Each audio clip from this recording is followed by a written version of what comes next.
A little number about a hotel, ladies and gentlemen. It's about a hotel manager who was arrested for spreading a rumor. Speaking of hotels, that reminds me, the other night I tried to get a room. I walked up to the desk clerk and I said to him, I beg your pardon, sir, do I register with you?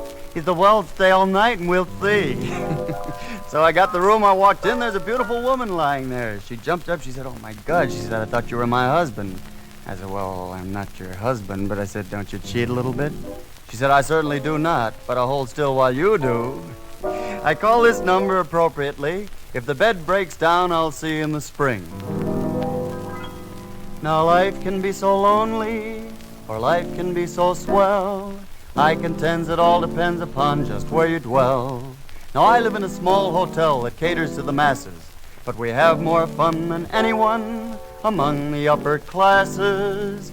In the little hotel where I dwell, there's so much about it I can tell. Well, you always get full value there for every cent you pay. Just rent a room and you'll find out that sex is here to stay.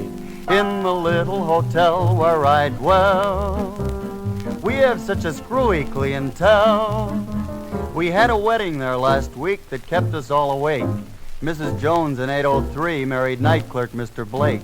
Well, entree new, I'm telling you, there was nothing new but the cake. In the little hotel where I dwell, well, once we had distinguished guests, we haven't anymore. The cops found 4 Abe Lincolns living on the 2nd floor. And Mrs. Ward in 804 has a door lock that's defective. She's so afraid of burglars, she sleeps with a house detective. And our chambermaid who makes the beds is a favorite with the mob. She makes a lot of extra dough laying down on the job. And our telephone girl's an actress. The stage she can't resist. She played David Copperfield's sweetheart. Now she's Oliver's twist. In the little hotel where I stay, life is swell for each habitué. A girl went to bed between 8 and 9 till the manager said, now don't you think, Miss Simpson, that's too many in one bed? If you pay an extra $1 a week, you can have a door that doesn't squeak. Our bellboy lost a tip today. He had a right to squawk.